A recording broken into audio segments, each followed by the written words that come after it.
Bismillah ar-Rahman ar-Rahim. Okay, welcome back to the lecture. Um, what happened that I was recording this lecture and I recorded the whole lecture for today. And once I checked, uh, I failed to record it. Somehow there was some error in it and the lecture was not recorded. So I have to redo it again for you. So let's go on with this lecture, chapter number 4, Ethical and Social Issues in Information Systems. Uh, these are the topics that we'll be covering. I have discussed these in the previous portion, and the opening case study was also discussed by me in the first part of this lecture. Now, I will start with this ethical, social, and political issues raised by information systems. Um, in the past 10 years, we have witnessed arguably one of the most ethically challenging periods for US and global business.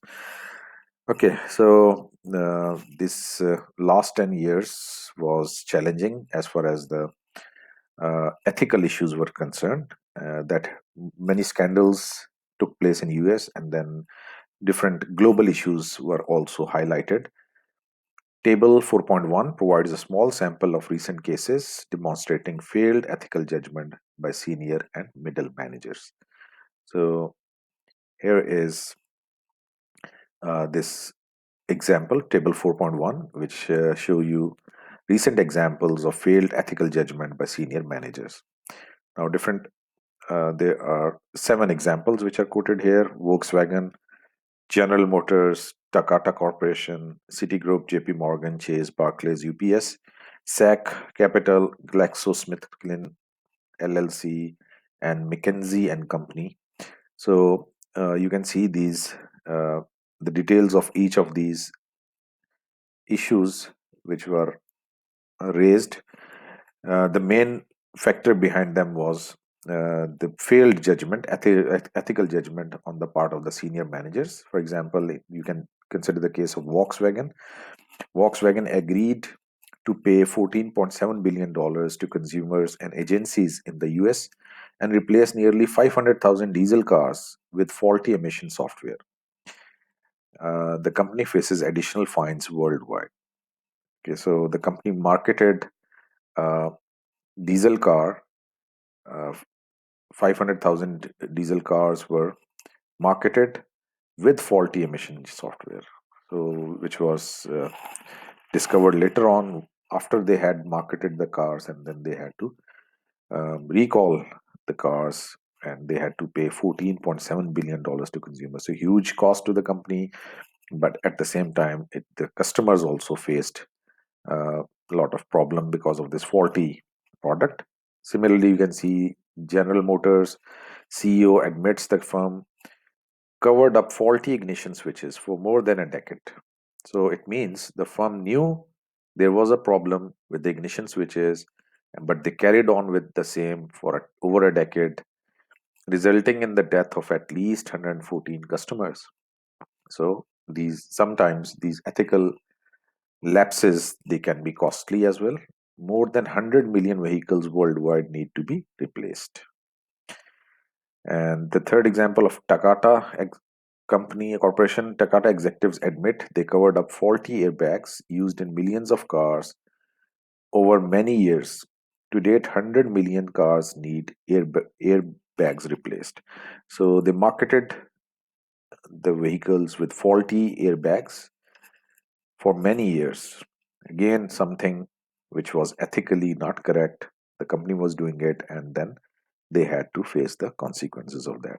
So the other examples you can go through, but the idea was to just give you idea, okay, how ethical issues, they can be costly and how they can affect the customers, and they can negatively affect the image and goodwill of the company as well. These lapses in ethical and business judgments occurred across a broad spectrum of industries, as we discussed earlier. Although these major instances of failed ethical and legal judgment were not masterminded by information systems departments, information systems were instrumental in many of these frauds. Right, so uh, information systems have made it very easy to manipulate the data. The data can be easily gathered, it can be copied, it can be transmitted, and it can be easily manipulated. So that is the reason we see a mushroom growth in the uh, scandals, in the accounting scandals, in other ethical issues that is happening around the world because of this use of information systems. In many cases, the perpetrators of these crimes artfully used financial reporting information systems to bury their decisions from public scrutiny in the vain hope they would never be caught. Right. So, as I mentioned earlier, financial data is also digitalized. All your financial systems, financial statements, they are prepared over the computer through information systems. So, it is very easy to manipulate the data and to cover up the lapses. But uh, the way it is easy to commit the crime, the same way it is easy to catch up that crime as well. Okay, now how ethical, social, and political issues are connected.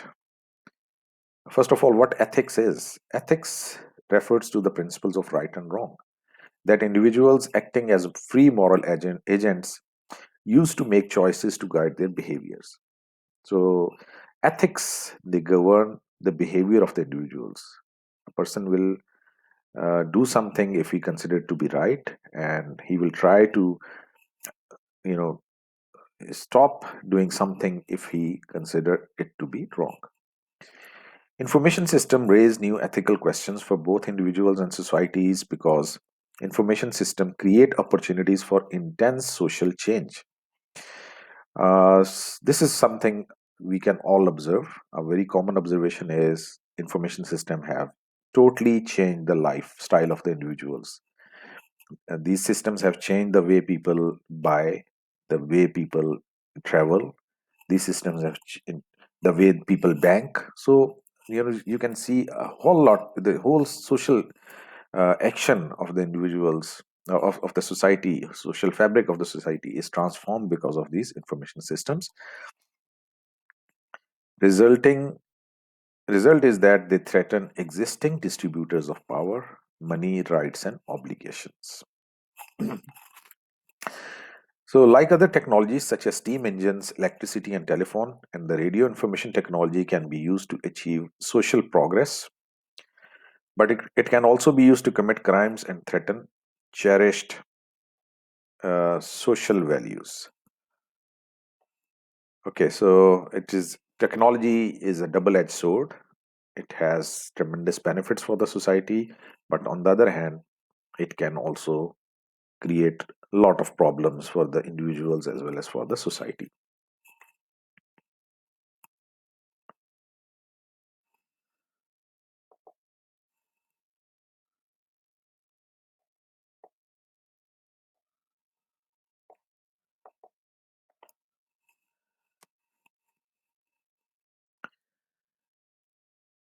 Ethical issues in information systems have been given new urgency by the rise of the internet and electronic commerce. Uh, so these two factors, the widespread usage or widespread of internet and lot of reliance of the people on electronic commerce, they have also created a lot of ethical issues. Internet and digital firm technologies make it easier than ever to assemble, integrate, and distribute information. Remember the concept of the digital firms? The digital firms are those where their key operations, business operations, are conducted by digital means, when their significant relationships are maintained by digital means, and their key corporate assets are managed by digital means. So it means everything is in the digital form. Now, once the data or once the your property is in the form of is in digital form, it is very easy to assemble the data. It is very easy to integrate. For example, you can prepare the profile of the customers by integrating data from different sources, and it is easy to distribute information.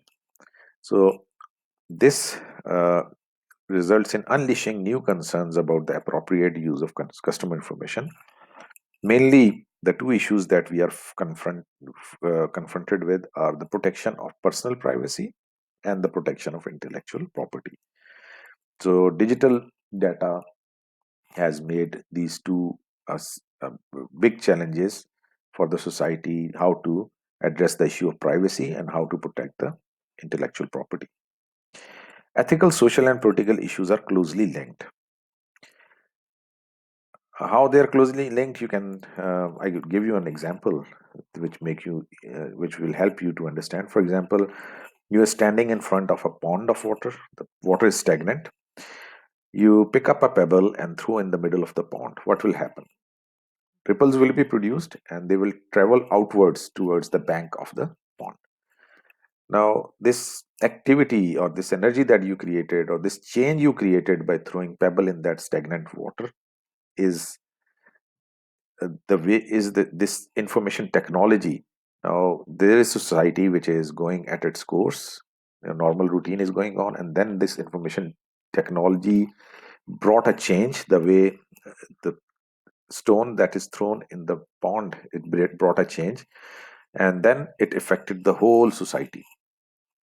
So imagine instead that this disturbing force is a powerful shock of new information technology, and the system hitting a society more or less at rest. Suddenly, individual actors are confronted with new situations, often not covered by the old rules. So, the rules which were defined for the society without information systems or information technology are quite different than the rules that should be defined for a society which is very much dependent on information technology and information systems. Now, social institutions cannot respond overnight to these ripples. It may take years to develop etiquette, expectations, social responsibility, politically correct attitudes, or approved rules. Okay, so once people start behaving in a certain manner, so it take years to develop etiquette. The etiquettes are developed over the period of years, and then based on them, the people develop their expectations from each other. The social responsibility is established, then politically correct attitude or approved rules are defined. Political institutions also require time before developing new laws and often require the demonstration of real harm before they act. Why we prepare certain rules? To protect the society from some harmful effects or from some harmful consequences. So, to develop rules related to the digital age, the uh, the the lawmakers, they require the demonstration of real harm. In the meantime, you may have to act. So you may be forced to act in a legal gray area. Legal gray area means legally it is not defined कि ये legal है या illegal है. Some concept or certain action is not defined as legal or illegal. So in that case, you have to apply your judgment. Okay, so here is the diagram that shows you the relationship between ethical, social, and political issues in information society. Um, in the core of the activity, in the core of the society, is information technology and systems. Then these are affecting the individuals. So once the individuals are using ethical information technology and systems, certain ethical issues are emerging from the use of this technology. Okay, so the individuals, they make a society. So collection of individuals is society. Now, once when the group of people are using these information systems, we are confronted with different social issues, and then this society is governed by the government or political rules. So this political uh, s- system or the polity has to address the political issues which are faced by the society. So this is how they are linked with each other. Now you can see that in this information technology system, from this model, It is useful to illustrate the dynamics that connect ethical, social, and political issues. This model is also useful for identifying the main moral dimensions of the information society, which cut across various levels of action, individual, social, and political. And you can also see the five moral dimensions of information society: quality of life, system quality, property rights and obligations, information rights and obligations, accountability and control. We'll discuss these five moral dimensions in the next slide. The major ethical, social, and political issues raised by information systems include the following moral dimensions. Number one is information rights and obligations. What information rights do individuals and organizations possess with respect to themselves? What can they protect? Okay, now just take the example of visiting to an hospital. Any relative of yours, for example, or anyone he visits to a hospital. The first thing they will ask you is to provide certain information. So they will gather certain information. They might ask you to fill a form to provide certain information. And then once you consult a doctor, medical specialist there, then they will conduct different tests for uh, related to your health history. So a lot of data is generated with respect to you. Okay, certain data, certain information was provided by yourself, the person visiting the hospital, and then certain data they generated from the different medical reports. So this is their right of information. Why? Because the hospital can only treat you after they have this information. But on the other hand, they need to protect this data as well, because this is for their use. It is not for passing this information to other third parties. So this is give you an idea of information rights and obligation. Property rights and obligation. So how will traditional intellectual property rights be protected in a digital society? Right before, music compositions were recorded on tapes, or they were different media. Books were in the print form. Similarly, different data was compiled in the printed form. But now all of this intellectual property is in a digital form. The books are e-books. The data is in the form of it is spreadsheets, or it is prepared on the Word documents. So in a digital form, the tracing and accounting for ownership are difficult, and ignoring such property right is so easy. So this is another moral dimension of the information age, that morally, whether we should morally, what is right and what is wrong, that has to be decided. Accountability and control. Who can and will be held accountable, liable for the harm done to individual and collective information and property rights? So in an information age, this is very important. We all know different rules are being passed in different countries. For example, if we take the example of Pakistan, now the government is making laws very clear that what kind of information can be shared on social media, Facebook, Twitter, WhatsApp, and what kind of information cannot be shared on that. So, if anyone who is sharing uh, prohibited information, then he will have to face the legal consequences. System quality. What standard of data and system quality should we demand to protect individual rights and the safety of society? System quality is important because the data is in digital form, so that data need to be preserved. It should be reliable, and at the same time, the systems that are there, the quality of the system should not be compromised.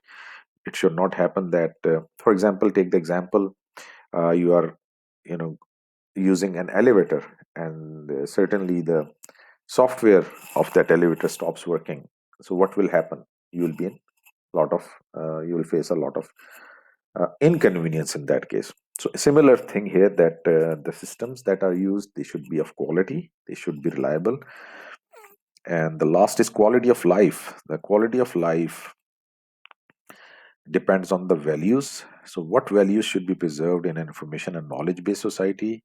which institutions we protect from violation, which cultural values and practices are supported by the new information technology. So these are the certain issues that need to be addressed. So these are the five moral dimensions of information age: information rights and obligations, property rights and obligations, accountability and control, system quality, and quality of life. Okay, so here I would stop for today. I think this is enough for today. Actually, my voice is also getting low because this is the second time I'm repeating this lecture. So here I'll stop this lecture, and I'll uh, request you all people to go through the slides, go through the contents. Also, you have the your textbooks available. Go through them. This topic, see this topic from the textbook. And if you don't fail to understand any content of any of the contents of the today's lecture, you can communicate using the discussion board of the LMS. Uh, put your questions there, and I'll be happy to address them. So that's all for today. Then we'll meet again on Friday for our second class of the week, and we'll continue from here. Thank you very much.